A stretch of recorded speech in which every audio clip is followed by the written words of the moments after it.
Сәлем баршаңызға. Үй жағдайында творог жасау, қолдың сүтінен, қолдың айранынан табиғи өнім жасау өте тез дайын болады.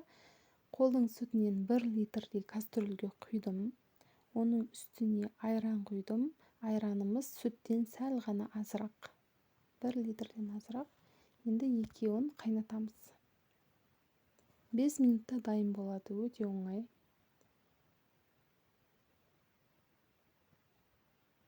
Жайлап сары су шыға бастайды осылай. Жай отта қайнатамыз.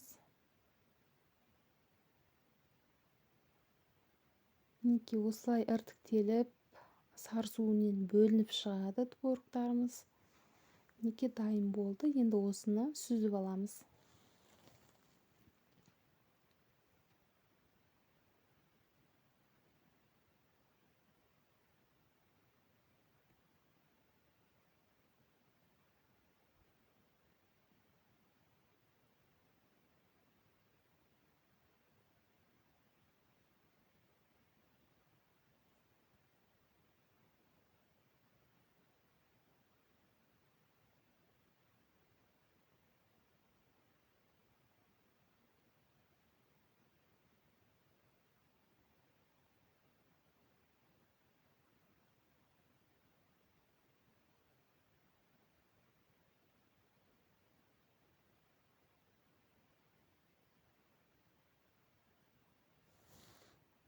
Осы сүзіп алған творогымызға қант қосып, кез келген тәттіңізді қосып, қайнап қосып,